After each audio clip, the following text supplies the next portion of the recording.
جی معذرت، وہ بس ہمارا جو نیٹ کا کنیکشن تھا وہ بس بار بار جو ہے وہ ڈسکنیکٹ ہو جاتا ہے. تو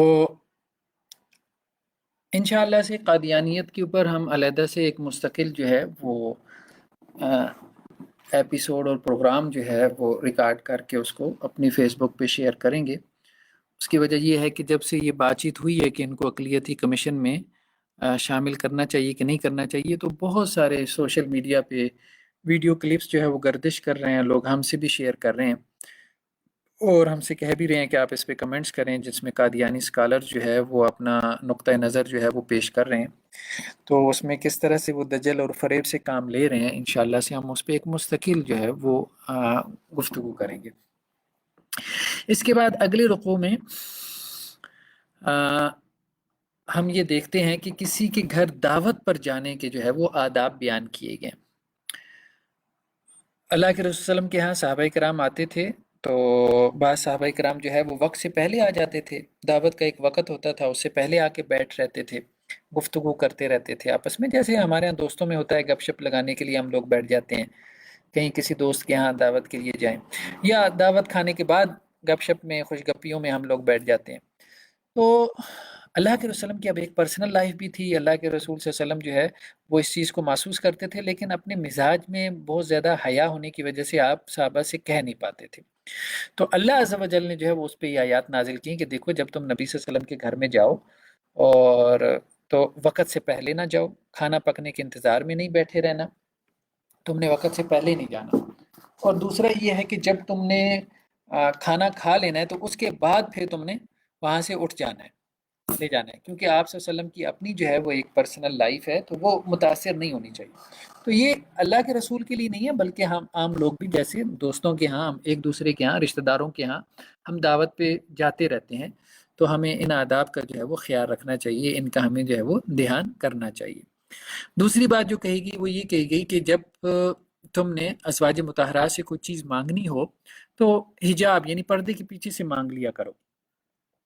تو گویا کہ دیکھیں غیر محرم مرد جو ہے وہ ازواج مطہرات سے بھی گفتگو کر لیتے تھے، جیسے عام صحابہ کرام اللہ کے رسول کے گھر میں آتے تھے، کچھ انہوں نے پوچھنا ہوتا تھا تو ازواج مطہرات بھی بعض اوقات جواب دے دیتی تھی، کچھ مانگنا ہوتا تھا تو ازواج مطہرات جو ہے وہ مطلب چیز پکڑا دیتی تھی. اس میں کوئی حرج نہیں ہے، ضرورت کی حد تک یعنی مرد اور عورت کے انٹریکشن میں کوئی حرج نہیں. لیکن اللہ تعالیٰ نے حکم کیا دیا کہ ستر و حجاب جو ہے نا وہ اس کے احکامات کو باقی رکھتے ہوئے اس انٹریکشن میں کوئی حرج نہیں ہے.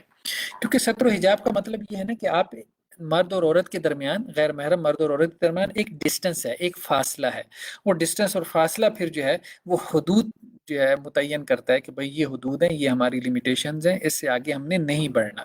یعنی اللہ تعالیٰ نے یہ تو نہیں کہا کہ اب عورت کو جو ہے وہ زمین کے اندر گاڑ دو کہ وہ نظر ہی نہ آئے، یہ بھی نہیں کہا کہ اس کو جو ہے وہ کسی سٹور میں بٹھا دو تو گھر میں کوئی مرد آئے تو یہ تو نہیں کہا نا. بہرحال مطلب کہنے کا مطلب یہ ہے کہ اس کو ہمیں تھوڑا سا جو بھی معاشرے کے تقاضے ہیں ان کے ساتھ لے کے چلنا ہے. تو ستر و حجاب کے ساتھ مرد اور عورت کا جو انٹریکشن ہے ایک وقار کے ساتھ، ایک سنجیدگی کے ساتھ، یعنی دین کی جو جمی ہدایات ہیں ان کو سامنے رکھتی ہوئی ہے، تو اس میں کوئی حرج نہیں ہے، اس کی اجازت نکلتی ہے. لیکن بغیر ستر و حجاب کے اگر یہ ہوگا مرد اور عورت کا انٹریکشن تو پھر وہ ایک مقدمہ بن جائے گا، ایک ذریعہ، ایک رستہ بن جائے گا ان کے جو ہے وہ آپس کے عشق و معشوقی کا، آپس کی محبت کا، پھر وہ بعد میں ایڈلٹری اور زنا تک بھی چلا جائے گا، جیسا کہ ہم سوسائٹی میں یہ سب چیزیں جو ہے وہ دیکھتے ہیں. اگلے رکوع کے اندر اللہ کے رسول صلی اللہ علیہ وسلم پہ جو ہے وہ درود و سلام بھیجنے کی اہمیت کو بیان کیا گیا ہے کہ دیکھو اللہ اور اس کے جو فرشتے ہیں وہ رسول اللہ صلی اللہ علیہ وسلم پہ درود بھیجتے ہیں. اب اللہ کا درود بھیجنا کیا ہے؟ جیسا کہ روایات میں ہے کہ اللہ تعالیٰ رحمت بھیجتے رہتے ہیں، اپنے نبی پہ رحمت نازل کرتے ہیں.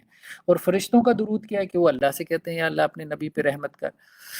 تو اے اہل ایمان تم بھی رسول اللہ صلی اللہ علیہ وسلم کے اوپر صلات بھی بھیجو اور تسلیم بھی. تو صحابہ نے اللہ کے رسول سے پوچھا بھی، اللہ کے رسول ہم یہ تو جانتے ہیں کہ آپ پہ سلام کیسے بھیجنا ہے، جیسا کہ نماز میں پڑھتے تھے السلام علیکم ایھا النبی ورحمۃ اللہ وبرکاتہ، لیکن آپ ہمیں یہ بتا دیں کہ آپ پہ درود کیسے بھیجنا ہے، صلات کیسے بھیجنی ہے. تو اللہ کے رسول نے پھر درود ابراہیمی سکھایا تھا جو ہم نماز میں پڑھتے ہیں. تو اللہ کے رسول صلی اللہ علیہ وسلم نے خود یہ کہا ہے کہ میرے اوپر درود اس طرح سے بھیجو. اب اس کے بعد جو ہے وہ انسان کہے کہ جی نہیں، میں نے تو ان الفاظ سے درود نہیں بھیجنا جن الفاظ سے اللہ کے رسول نے سکھایا ہے، بلکہ شاید میرے الفاظ کوئی زیادہ بہتر ہیں جو اپنی طرف سے اس نے بنائی ہوئی ہیں. تو نہیں، یہ من گھڑت قسم کے اپنی طرف سے الفاظ کے سے جو ہے وہ درود بنا کے اللہ کے رسول صلی اللہ علیہ وسلم پہ بھیجنا، اس سے اوائڈ کرنا چاہیے. اس کی وجہ یہ ہے کہ اللہ کے رسول نے یہ تعلیم دے دی ہے صحابہ کو. صحابہ کے پوچھنے پہ آپ صلی اللہ علیہ وسلم نے یہ کہہ دیا ہے کہ میرے اوپر جو درود بھیجنے کا حکم تمہیں دیا گیا ہے تو وہ اس کو اس طرح سے بھیجو. تو روایت کی سند ہونی چاہیے، پیچھے حدیث کی جو ہے وہ سند ہونی چاہیے اللہ کے رسول صلی اللہ علیہ وسلم کی. جب اللہ کے رسول کہہ رہے ہیں اس طرح سے درود بھیجو اور نماز کا حصہ بھی اس کو بنا دیا گیا، ہم اس درود کو چھوڑ کے جو ہے جو الفاظ آپ صلی اللہ علیہ وسلم کی زبان مبارک سے نکلی ہوئی ہیں اس کے مقابلے میں ہم اپنے الفاظ لے کے آئیں، تو یہ تو ایک طرح سے بے ادبی ہو جائے گی نا. یہ تو ایک طرح سے بے ادبی ہو جائے گی کہ فلاں عالم دین کے الفاظ سے رسول اللہ صلی اللہ علیہ وسلم پہ درود بھیجو اور اللہ کے رسول کے بتائیے الفاظ سے نہ بھیجو. یعنی یہ ایسی ہے جیسے کوئی کہے ہمیں کہ جی آپ میری اس طرح سے تعریف کرو، ہم کہیں کہ نہیں بھائی میں تو اس طرح سے نہیں کروں گا بلکہ جیسے مجھے لگتا ہے ویسے میں کروں گا. تو یہ تو میرے خیال میں ٹھیک رویہ نہیں ہے نا. تو ہمیں درود پڑھنا چاہیے، لیکن اب جیسے مارکیٹ میں اس قسم کے درود ہیں کہ جن کے اندر شرکی الفاظ بھی ہیں، جیسے درود تنجینا ہے، ٹھیک ہے، اور فلاں درود ہے. اب اس درودوں کے اندر شرکی الفاظ ہیں، اس کا ثواب تو کیا ہے بلکہ الٹا جو ہے وہ گناہ اور پکڑے جانے کا اندیشہ اور مواخذہ ہے. تو اس لیے درود وہی پڑھیں کہ جو رسول اللہ صلی اللہ علیہ وسلم کی زبان مبارک سے نکلا ہے، جس کو ہم درود ابراہیمی کہتے ہیں، جو ہے وہ ہم نماز میں پڑھتے ہیں. اس کے بعد اگلے رکوع میں جو ہے وہ مسلمان عورتوں کو پردے کا حکم دیا گیا ہے. اب یہاں پہ جیسا کہ بعض لوگ جو پردے کو نہیں مانتے تو اب وہ کہتے ہیں جی یہ ازواج مطہرات کے لیے حکم تھا، حالانکہ اس آیت میں واضح طور پہ لکھا ہوا ہے نبی صلی اللہ علیہ وسلم کل ازواجک، اپنی بیویوں سے کہیں، و بناتک، اور اپنی بیٹیوں سے کہیں، و نساء المؤمنین، اور مومن عورتوں سے کہیں. کیا کہیں؟ یدنین علیہن من جلابیبہن، کہ جب وہ اپنے گھروں سے باہر نکلیں تو اپنے اوپر اپنے گھونگھٹ لٹکا لیا کریں. اس زمانے میں ظاہری بات ہے یہ اس قسم کا ماڈرن برقع تو نہیں ہوتا تھا. ایک لمبی سی چادر عورتوں نے لی ہوتی تھی جو سر پہ رکھی ہوتی تھی جب گھر میں ہوتی تھی، جب گھر سے باہر نکلتی تھیں تو اسی چادر سے گھونگھٹ نکال لیتی تھی، یعنی اپنا چہرہ جو ہے وہ ڈھانپ لیتی تھی. تو یہ ایسی ہے کہ اسی جو ہے وہ جو سکارف جیسے عورتوں نے گھر میں پہنا ہوتا ہے، تو اب وہ باہر نکلیں تو اسی سکارف کو جو ہے وہ کیا کریں، اپنے لیے نقاب بنا لیں، اپنے فیس کو کور کر لیں. تو فیس کورنگ جو ہے نا قرآن کے اس حکم کے مطابق وہ کیا ہے، وہ واجب ہے، وہ لازم ہے، وہ ضروری ہے. ٹھیک ہے، تو اب یہ کہنا کہ جی عورت جو ہے وہ چہرے کا پردہ اس کے لیے ضروری نہیں ہے، تو یہ بات ہماری نظر میں درست نہیں ہے. بلکہ ہماری ایک پوری مستقل کتاب ہے، چہرے کا پردہ واجب ہے، مستحب ہے یا بدعت ہے. یہ تین موقف ہیں نا. جو ماڈرنسٹ ہیں وہ تو کہتے ہیں جی یہ بدعت ہے، حالانکہ اس سے بڑا جو ہے وہ دین کے اوپر بہتان کوئی نہیں ہے. وہ یہ کہتے ہیں کہ بر صغیر میں جو ہے یہ سارا رسم و رواج پردے کا چلا ہے، اس سے پہلے تو کچھ بھی نہیں تھا. حالانکہ قرآن میں، حدیث میں مطلب بیسیوں نصوص ایسی ہیں کہ جن میں مطلب چہرے کے پردے کا ہمیں ذکر ملتا ہے. البتہ یہ دو رائے فقہا میں رہی ہیں. میجورٹی یہ کہتی ہے کہ چہرے کا پردہ واجب ہے. کچھ فقہا یا علماء کی رائے یہ بھی رہی ہے، یا آج کل میں جیسے علامہ ناصر الدین البانی کی رائے یہ رہی ہے کہ جی چہرے کا پردہ جو ہے وہ مستحب ہے، یعنی پریفرڈ ہے، کرنا چاہیے. وہ بھی یہ کہتے ہیں کرنا چاہیے، کرنے پہ ثواب ملے گا. لیکن وہ کہتے ہیں اگر کسی نے چھوڑ دیا تو گناہ نہیں ہے. لیکن وہ بھی پھر کنڈیشن لگاتے ہیں کہ جو نہیں کرے گی تو وہ میک اپ کر کے باہر نہیں نکلے گی. ٹھیک ہے، تو وہ پھر بہت ساری کنڈیشن بھی لگاتے ہیں، وہ ان کی پوری کتاب ہے. لیکن ہمارے نزدیک یہ جو علامہ البانی رحمہ اللہ علیہ کا موقف ہے یا کچھ اور علماء کا، تو ہمارے نزدیک وہ موقف درست نہیں ہے. جو میجورٹی کا، جمہور فقہا کا موقف ہے وہی درست ہے کہ چہرے کا پردہ عورت کو کرنا چاہیے. یہ اس کے لیے لازمی ہے، اس کے لیے اوبلیگیٹری ہے. ہر غیر محرم سے وہ چہرے کا پردہ اسے کرنا چاہیے. ممکن حد تک کوشش کرے، ٹھیک ہے، اس میں کوئی کمی کوتاہی ہو جاتی ہے. جیسے گھر میں اب مطلب کزنز وغیرہ آتے ہیں یا دیور ہیں یا اور مطلب جیٹ اور اس قسم کے قریبی رشتہ دار وغیرہ کا آنا جانا لگا رہتا ہے، تو ان سے بھی ممکن حد تک کرنے کی کوشش کرے. اس میں کوئی کمی کوتاہی رہ جائے وہ اللہ تعالیٰ کے یہاں سے جو ہے وہ معاف ہے. جیسا کہ سورہ نور میں ہم نے پڑھا تھا الا ما ظہر منہا، جو از خود ظاہر ہو جائے، انٹینشلی نہیں ہے، تو اب وہ اللہ تعالیٰ کے یہاں سے وہ معاف ہے. تو یہاں پہ اللہ تعالیٰ نے اب ازواج مطہرات کو بھی حکم دیا. اب ازواج مطہرات تو پردہ ساری کرتی تھیں، اس میں تو کوئی شک نہیں. تو ازواج مطہرات جو پردہ کرتی تھیں وہی پردے کا حکم تو اللہ کے رسول کی بیٹیوں کو بھی دیا گیا، ونساء المؤمنین، اور اسی پردے کا حکم عام مومن عورتوں کو بھی دیا گیا. اب یہ کہنا کہ ازواج مطہرات کو بھی تو حکم تھا کہ وہ اپنا چہرہ ڈھانپ لیں لیکن عام عورتوں کو حکم نہیں تھا، یہ عجیب بات ہے. جبکہ قرآن کیا کہہ رہا ہے؟ تینوں کو ایک ہی لائن میں رکھ رہا ہے. تینوں کو ایک ہی لائن میں رکھ رہا ہے، تینوں کو ایک ہی جو ہے وہ حکم دے رہا ہے۔ تو ذالک ادنیٰ یعرفن فلا یؤذین، یہ اس لیے کہ وہ مسلمان عورتیں جب باہر نکلی جائیں تو پہچانی جائیں، یہ ان کی پہچان ہے، یہ اسلامی شاعر میں سے ہے، پتہ چلے کہ یہ مسلمان عورتیں ہیں، اور اوباش جو ہے وہ ان کو تکلیف نہ دیں۔ اس زمانے میں بھی جیسے کچھ منافق ہوتے تھے، اب عورتیں اگر بے پردہ باہر نکلتی تھی تو ان کو چھیڑ خانی کرتے تھے۔ تو آج بھی اب دیکھ لیں کہ جو عورت زیادہ بے پردہ ہو کے باہر نکلتی ہے تو اب مرد اس کو گھورتے ہیں، ٹھیک ہے، تو پھر عورتوں کو ہوتا ہے کہ جی یہ سیکشول ہراسمنٹ ہو رہی ہے، یہ مرد جو ہے وہ ہمیں اس طرح کی نظروں سے کیوں دیکھ رہے ہیں۔ اب ظاہری بات ہے کہ اس طرح سے جب وہ باہر نکلیں گی تو مرد تو اس طرح سے دیکھیں گے، ان کی تو فطرت ہی ایسی بنی ہوئی ہے۔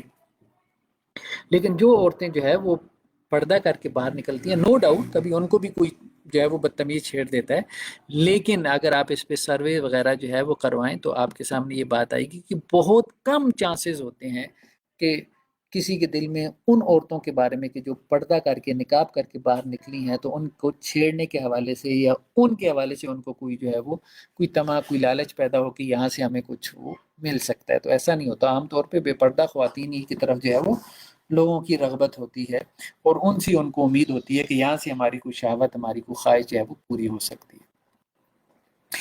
اس کے بعد ہم جو ہے وہ سورہ سبا کا آغاز ہوتا ہے سورہ احزاب کے بعد۔ سورہ سبا جو ہے یہ بھی ایک مکی صورت ہے، اور اس میں مطلب پچھلی قوموں کے احوال اور واقعات، اور خاص طور پہ حضرت داؤد، حضرت سلیمان کا تذکرہ ہے۔ حضرت سلیمان علیہ السلام کو اللہ تعالیٰ نے جو شان و شوکت دی تھی اس کا تذکرہ ہے کہ حضرت سلیمان علیہ السلام کا جو تخت تھا وہ ہوا کے اوپر اڑتا تھا۔ یعنی یہ جہاز تو آج بنے ہیں، یہ پلینز وغیرہ، حضرت سلیمان علیہ السلام کا تخت جو ہے وہ اللہ کے حکم سے جو ہے وہ ہوا پہ اڑتا تھا، اور ایک دن میں جو ہے یعنی ایک صبح میں یا ایک شام میں اتنا سفر کر لیتا تھا جتنا عام طور پہ لوگ اس زمانے میں ایک مہینے میں سفر کرتے تھے۔ تو اللہ تعالیٰ یہ کہہ رہے ہیں کہ ہم نے سلیمان کے لیے جو ہے وہ ہوا کو مسخر کر دیا تھا، غدو اشار و رواح اشار، ٹھیک ہے، ایک صبح جو ہے وہ ایک مہینے میں سفر کر لیتے تھے، اور اسی طرح جو ہے وہ ایک شام جو ہے وہ ایک مہینے میں سفر، ایک مہینے کا سفر ایک شام میں کر لیتے تھے، اور ایک مہینے کا سفر وہ ایک صبح میں کر لیتے تھے۔ اور تانبے کا جو کیا تھا چشمے تھے، ہم نے ان کے لیے جو ہے وہ بہا دیے تھے، اور اسی طرح جنات کو ہم نے ان کی خدمت میں جو ہے وہ لگا دیا تھا۔ اب ہو سکتا ہے کہ یہ جنات ہی ہوں جو حضرت سلیمان علیہ السلام کا تخت لے کے اڑتے ہوں، کیونکہ جنات جو ہے وہ اللہ تعالیٰ نے ان کی خدمت کے لیے مسخر کر دیے تھے۔ تو بہرحال لیکن یہ ہے کہ اللہ تعالیٰ نے ہوا کو ان کے لیے مسخر کر دیا تھا۔ تو جنات جو ہے وہ حضرت سلیمان کے سامنے ان کے رب کے حکم سے وہ ان کے کام کرتے رہتے تھے، اور جو حضرت سلیمان کے حکم سے انکار کرتا تھا تو اللہ تعالیٰ کہتے تھے ہم اس کو عذاب کا، جہنم کے عذاب کا جو ہے وہ مزہ چکھا دیتے تھے۔ تو حضرت سلیمان علیہ السلام کے لیے جنات کو مسخر کر دیا گیا تھا، ہواؤں کو مسخر کر دیا گیا تھا، ان کے لیے پرندوں کو مسخر کر دیا گیا تھا۔ تو یہ بہت بڑی سلطنت، بہت بڑی حکومت تھی جو اللہ تعالیٰ نے حضرت سلیمان علیہ السلام کو دی تھی۔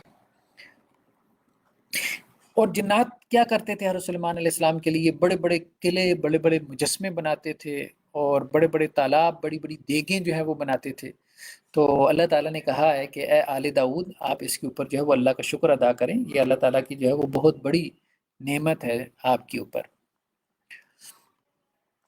اس کے بعد جو ہے وہ چونکہ سورت کا نام سورت سبا ہے تو اللہ تعالیٰ نے جو ہے وہ قوم سبا کا تذکرہ کیا ہے۔ یمن کے علاقے میں یہ قوم جو ہے وہ آباد تھی، تو بہت اللہ تعالیٰ نے ان کو نوازا تھا اس اعتبار سے کہ دو باغات تھے، جیسے قرآن نے کہا جنتان یمین و شمال، ایک دائیں طرف باغ تھا، ایک بائیں طرف تھا، اور میلوں پہ پھیلے ہوئے باغات تھے، میلوں پہ پھیلے ہوئے باغات تھے۔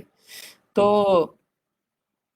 اب ان کا جو ہے وہ خاص طور پہ ایک انہوں نے ان آباشی کا نظام بھی بنا رکھا تھا، ان کا ایک ڈیم تھا، اس ڈیم سے جو ہے وہ ان باغات کو جو ہے وہ پانی آتا تھا۔ تو اب ان معیشت تو ظاہری بات ہے کہ اب دولت کی ریل پیل تھی، خوشحالی بہت زیادہ تھی۔ کہا جاتا ہے کہ جی اگر کوئی اپنے سر پہ جو ہے وہ ٹوکرا رکھ کے باغ کے ایک طرف سے داخل ہوتا تھا تو اس کو پھل توڑنے کی ضرورت بھی نہیں پڑتی تھی، اگر دوسری طرف سے نکلتا تو اس کے سر پہ جو ٹوکرا ہوتا تھا پھلوں کا وہ بھر چکا ہوتا تھا پھلوں سے۔ تو کہنے کا مقصد یہ کہ اتنا اللہ نے ان کو نوازا ہوا تھا، تو لیکن انہوں نے اللہ کی نعمت کا شکر ادا نہیں کیا۔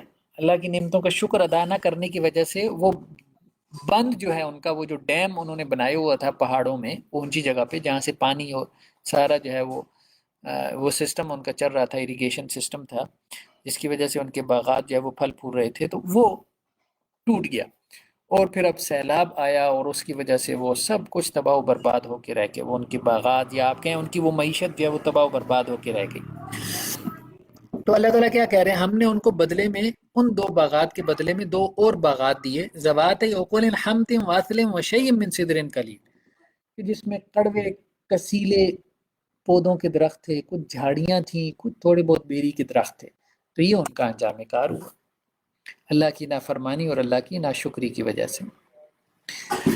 اس کے بعد اللہ عز و جل نے جو ہے یہ بات بیان کی ہے کہ تمہاری جو اولاد ہے اور تمہارے یہ جو مال ہیں، یہ تمہیں جو ہے وہ ایسی چیزیں نہیں ہیں کہ جو تمہیں اللہ کے قریب لے جائیں، اللہ کے قریب لے جائیں۔ مال سے انسان اللہ کے قریب نہیں جاتا، نہ ہی اولاد سے انسان اللہ کے قریب جاتا ہے، یعنی زیادہ مال یا زیادہ اولاد، کیونکہ انسان مال اور اولاد کی کثرت کے لیے تو دوڑتا رہتا ہے نا، خواہش کرتا رہتا ہے اس کی، تو یہ چیزیں تمہیں اللہ کے قریب کرنے والی نہیں۔ اللہ کے قریب کرنے والی چیز کیا ہے؟ ایمان اور عمل صالح، ایمان اور عمل صالح، الا من آمن وعمل صالحا۔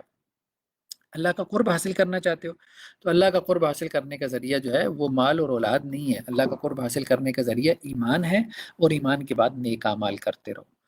تو جو یہ کرے گا تو اس کے جو ہے وہ جو نیکیاں ہیں ہم اس کو بڑھاتے رہیں گے، اس کی جزا کو، اس کے اجر کو ہم بڑھاتے رہیں گے، اور آخرت میں جو ہے یہ امن میں ہوگا، اونچے اونچے بالا خانوں میں، اونچے اونچے جو ہے وہ محلات میں کے اندر یہ لوگ ہوں گے۔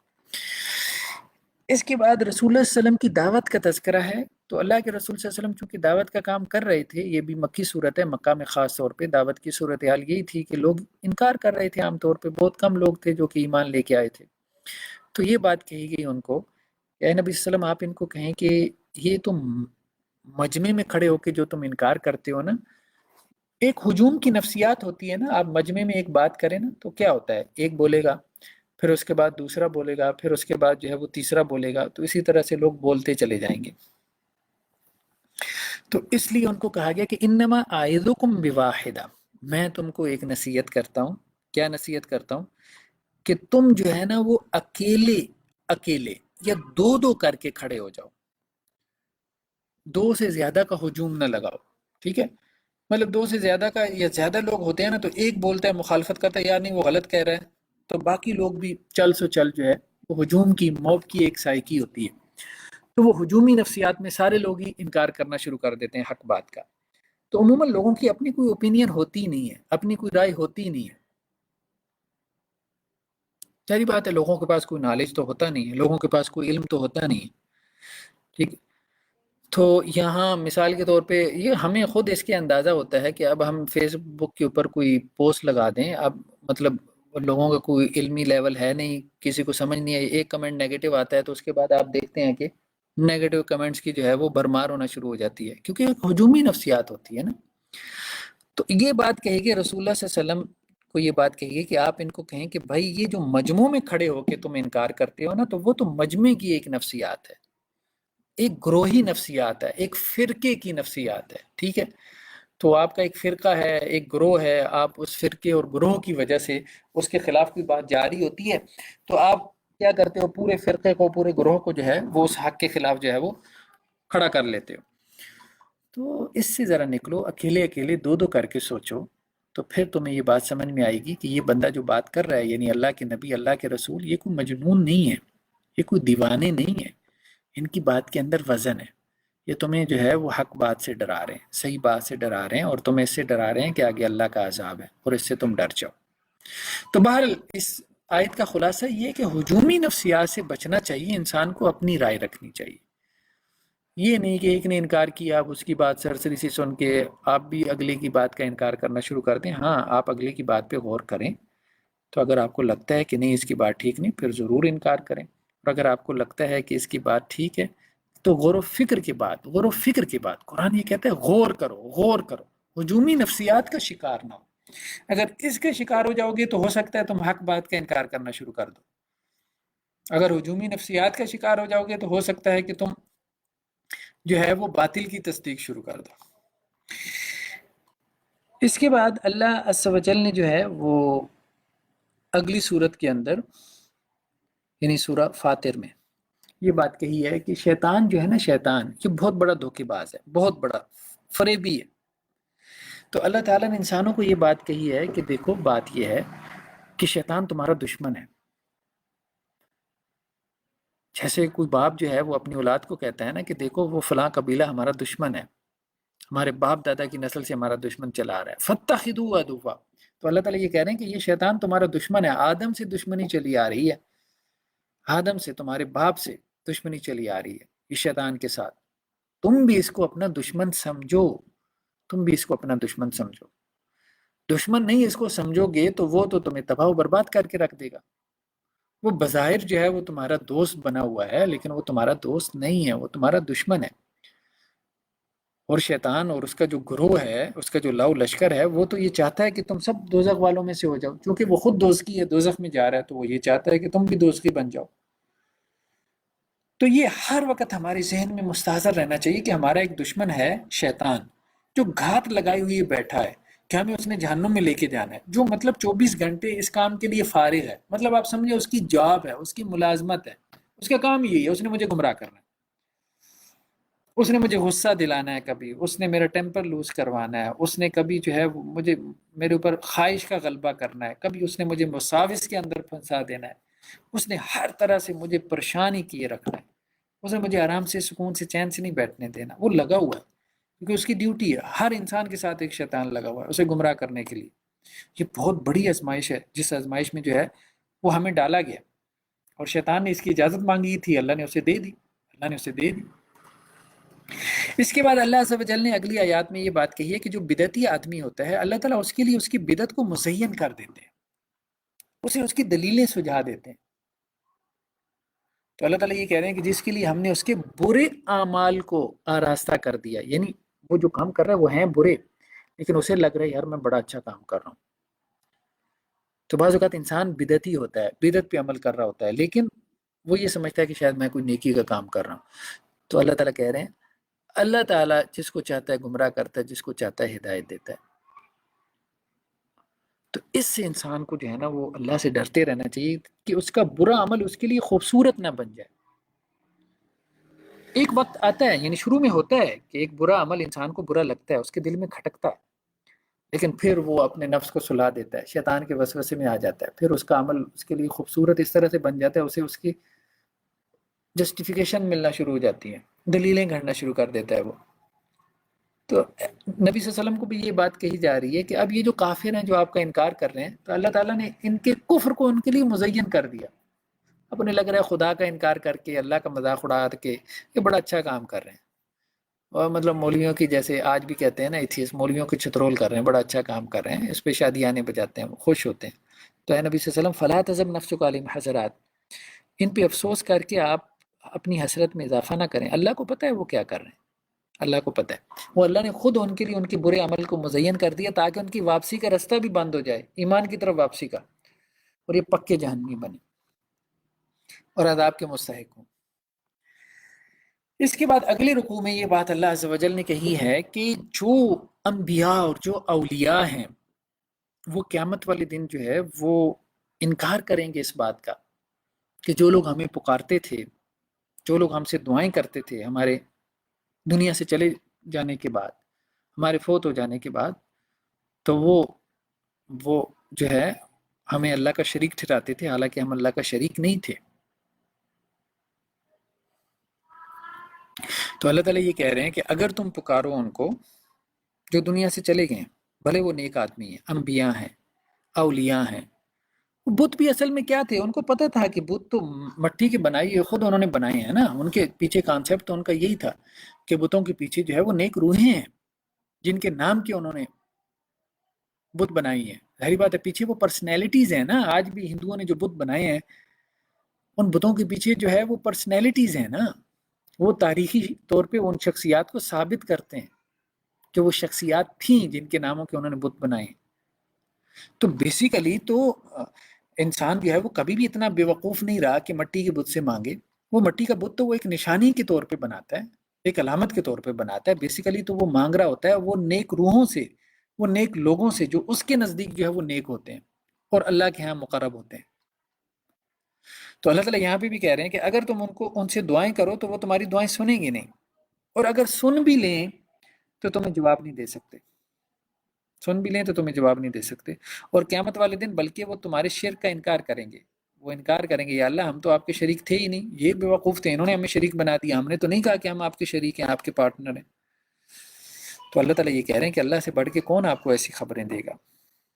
تو اللہ کی خبروں کا یقین کرو۔ یہ جو جھوٹے مذاہب ہیں ان کی خبروں کا کہاں یقین کرتے ہو؟ کیوں یقین کرتے ہو ان کا کہ فلاں خدا ہے، فلاں کو اللہ نے اختیارات دے رکھے ہیں، فلاں کو اللہ نے بیٹا بنا رکھا ہے؟ یہ جھوٹے مذاہب انسانوں کے بنائے، مین میڈ ریلیجنز ہیں۔ جیسے ہندو مت میں آپ دیکھ لیں، کہانیاں عجیب و غریب قسم کی، کوئی سر پیر ہی نہیں ہے۔ بھائی خبریں لینی ہیں تو اللہ سے لو، اللہ سے بڑھ کے کوئی خبیر ہو سکتا ہے، خبر دینے والا ہو سکتا ہے؟ اللہ کے علاوہ تو کوئی خبر دینے والا نہیں ہے۔ تو اللہ جو تمہیں خبریں دے رہا ہے کہ کون کس کا کیا مقام ہے، اللہ تعالیٰ نے ہر ایک کے مقام کو بیان کیا ہے۔ عیسیٰ جو ہیں وہ عیسیٰ ابن مریم وہ اللہ کے رسول ہیں، اللہ کے بیٹے نہیں ہیں۔ اس کے بعد اللہ عز و جل نے اگلے رکوع میں یہ بیان کیا ہے کہ اللہ تعالیٰ جب کسی قوم کو کسی کتاب کا وارث بناتے ہیں، جیسے پہلے بنی اسرائیل کو تورات کا وارث بنایا اور مسلمانوں کو قرآن مجید کا وارث بنایا، تو اب اس قوم میں تین طبقات ہوتے ہیں۔ یہ کتاب کے وارث قوم کی بات ہو رہی ہے، یعنی یہ تین طبقات مسلمان قوم میں ہوں گے، مسلمان قوم میں۔ اللہ تعالیٰ یہ کہہ رہے ہیں نا کہ الذین اصطفینا من عبادنا، جن لوگوں کو ہم نے اپنی کتاب کا وارث بنایا اور ان کو ہم نے چن لیا، ان کی آگے تین قسمیں ہیں۔ ان میں سے کچھ ایسے ہیں فمنہم ظالم لنفسی، جو اپنے آپ پہ ظلم کرتے رہتے ہیں، یعنی گناہ گار ہیں، گناہ کی طرف زیادہ مائل ہیں۔ ومنہم مقتصد، اور کچھ درمیانے ہیں، کبھی گناہ کی طرف کبھی نیکی کی طرف، کبھی مسجد میں جا کے رو رہے ہیں اور کبھی جو ہے وہ بے حیائی میں پڑے ہوئی ہیں۔ وَمِنْهُمْ سَابِقٌ بِالْخَيْرَاتِ، اور کچھ ایسے ہیں جو نیکی میں آگے بڑھ جانے والے ہیں۔ تو یہ تین طبقات ہیں، ایک گناہ کی طرف گناہ میں لتھڑے ہوئے، ایک وہ جو نیکی میں سبقت لے جانے والے، اور ایک درمیان میں، کبھی گناہ میں کبھی نیکی میں۔ تو تین ہی طبقات ہو گئے نا۔ یہ تینوں طبقات جو ہیں ذالک هو الفضل الکبیر، تو اب ان تینوں طبقات کے اوپر محنت کرنے کی ضرورت ہے، تینوں طبقات کی۔ تو اللہ کے بندوں کی تین قسمیں ہیں، ایک نیکوکار ہیں، ایک گناہ گار نیکوکار ہے، اور ایک صرف گناہ گار ہے۔ تینوں کے اوپر محنت کرنے کی ضرورت ہے، جو بندہ جہاں پہ موجود ہو۔ اس لیے کہیں میں نے اپنی کتاب میں شاید مکالمہ میں یہ بات لکھی تھی کہ تین نیریٹیوز ہمارے پاس ہونے چاہیے، تین بیانیاں ہونی چاہیے۔ ایک اللہ کے نیک بندوں کے لیے علیحدہ سے بیانیہ ہونا چاہیے، اور ایک وہ لوگ جو کہ درمیانے درجے کے ہیں ان کے لیے علیحدہ سے بیانیہ ہونا چاہیے، اور ایک وہ جو گناہ میں پڑے ہیں ان کے لیے علیحدہ سے بیانیہ ہونا چاہیے، کہ جہاں وہ پڑے ہیں وہاں کچھ نیکی کر جائیں، وہاں کچھ نیکی کر جائیں۔ جیسے ایک طوائف تھی، تو وہ جو ہے وہ اس نے ایک کتے کو پانی پلایا، اللہ تعالیٰ نے اس کو بخش دیا۔ تو جو کہیں کسی گناہ کی زندگی میں بیچارہ پھنسا ہوا ہے، آپ کوشش کریں اس کو نکالنے کی، لیکن سارے تو نہیں نکل سکتے۔ اب بہت سارے لوگ شو بز کی انڈسٹری سے نکل آتے ہیں، بہت اچھی بات ہے، کچھ لوگ جو ہے وہ نکل آتے ہیں، بڑی اچھی بات ہے، لیکن آپ کہیں شو بز کی انڈسٹری بند ہو جائے گی، سارے حاجی ملا پرہیزگار نمازی بن جائیں، آپ اتنی کوئی محنت دین کی دعوت اور تبلیغ کا کام، ایسا ممکن نہیں ہے، یہ کبھی بند نہیں ہوگی۔ کچھ لوگ اگر نکل بھی آئیں گے 5-7%، مزید ان کی جگہ 15-17% آ جائیں گے۔ تو دوسرا حل کیا ہے کہ وہاں پہ بھی تو مسلمان ہیں، آپ شو بز کی انڈسٹری میں اللہ اور اس کے رسول کی کلمہ پڑھنے والے بھی ہیں، اس سے محبت رکھنے والے بھی ہیں، تو کوشش کریں وہ جہاں پر ہیں، اگر وہاں سے نہیں نکل سکتے تو وہاں کچھ نیکی کر لیں، کچھ نیکی کا کام کر لیں۔ تو یہی بات ہم نے کہی تھی کہ اب دیکھیں کہ مطلب شوبز میں یا اسی طرح جو ہے وہ ایون کہ آپ بالی ووڈ کے اندر دیکھ لیں، ایک کردار شاہ رخ خان کا ہے جو یہ کہہ رہا ہے کہ میرے گھر میں مندر بھی ہے، مسجد بھی ہے، میرے گھر میں قرآن بھی پڑھا جاتا ہے، گیتا کی بھی تلاوت ہوتی ہے، میرے بچوں کا کوئی مذہب ہی نہیں ہے۔ ایک یہ صورتحال ہے، یعنی انسان کفر کے اس حد تک پہنچا ہے۔ دوسری طرف ایک اور آپ عامر خان کو دیکھ لیں، وہ بھی اسی انڈسٹری کے اندر ہے، بالی ووڈ کی فلم انڈسٹری میں ہے، لیکن یہ ہے کہ مطلب کچھ چیزیں نظر آتی ہیں اس کی پازیٹیو، اپنی ماں کو حج کے اوپر لے کے گیا ہے، یا مطلب اس کے آپ کچھ پروگرامز دیکھ لیں کہ جو اس نے سوشل اویئرنیس کے حوالے سے، خدمت خلق کے حوالے سے ایک جذبہ ہے اس کے اندر، ایک نرم دلی آپ کو نظر آئے گی کہ وہ انسانیت کے لیے چلیں کچھ کرنا چاہتا ہے. تو ایک پوسٹ میں ہم نے یہی کہا تھا کہ اگر آپ وہاں اس انڈسٹری میں ہیں تو شاہ رخ خان نہ بنے، کم از کم عامر خان تو بنے نا. وہ بھائی وہاں پہ جہاں آپ ہیں کچھ مثبت کام کر جائیں، کچھ مثبت کام کر جائیں، وہاں سے نکل جائیں تو یہ تو بہت بہتر ہے. تو ہم نے کہا یہ تین طبقات تو رہنے ہیں اس امت میں، یہ تو اللہ تعالیٰ کہہ رہے ہیں، یہ تو مقدر ہے. سارے تو جنت میں جو ہے وہ جنت الفردوس میں نہیں جائیں گے، جو بھی جنت میں جائیں گے، جنت میں تو 100 درجات ہیں، سارے تو A+ گریڈ میں پاس ہونے والے نہیں ہیں. تو کچھ ایسی بھی ہیں جو جنت کے نچلے ترین درجے میں ہیں، کچھ ایسی بھی ہیں جو جہنم سے ہو کے جنت میں جائیں گے. تو وہ جو جہنم سے ہو کے جنت میں جائیں گے ان کا کوئی عمل ہوگا تو اس وجہ سے جنت میں جائیں گے نا. تو ایسے لوگ بھی تو ہوں گے، سارے تو ڈائریکٹ جنت میں جانے والے نہیں ہیں، تو وہ وہی ہوں گے نا. تو اس لیے اگر کوئی پورے دین پہ نہیں آ رہا تو کم از کم 10% دین پہ آ جائے، 20% دین پہ آ جائے، یہ بھی بڑی کامیابی ہے. اس کو بھی قبول کر لینا چاہیے. مذہبی طبقات کو اس حوالے سے اپنا دل بڑا کرنا چاہیے. بس کہنے کا مقصد یہ ہے. اس کے بعد ہم دیکھتے ہیں کہ اللہ سبحانہ و تعالیٰ جو ہے وہ اگلے رکوع کے اندر اہل جہنم کا تذکرہ کر رہے ہیں کہ جب جہنم کے اندر ان کو عذاب دیا جائے گا اور اس میں وہ چیخیں گے، چلائیں گے اور اللہ سے کہیں گے کہ اللہ تعالیٰ آپ ہمیں دنیا میں واپس بھیج دیں، اب ہم نیک عمل کریں گے، ایک چانس ہمیں دے دیں. تو اللہ تعالیٰ کیا کہیں گے؟ کیا ہم نے تمہیں اتنی عمر نہیں دی تھی؟ ما یتذکر فیہ من تذکر، کہ جس میں اگر کوئی نصیحت حاصل کرنا چاہتا نا تو نصیحت حاصل کر سکتا تھا. 40 50 60 سال کی عمر بڑی عمر ہے. اتنی عمر میں تمہیں نصیحت حاصل نہیں ہوئی، تم نے کوئی سبق حاصل نہیں کیا، تو اب تم چاہتے ہو ہم تمہیں دوبارہ دنیا میں بھیج دیں. پھر تم کیا کر لو گے؟ پھر تم وہی غفلت کی زندگی تمہیں دوبارہ دنیا میں بھیج بھی دیا جائے گا تو شیطان تمہیں یہی پٹی پڑھائے گا کہ بھائی یہ جو تم نے دیکھا تھا یہ خواب ہی تھا، یہ تو خواب ہی تھا، حقیقت تو نہیں تھی. پھر تم کفر میں لگ جاؤ گے.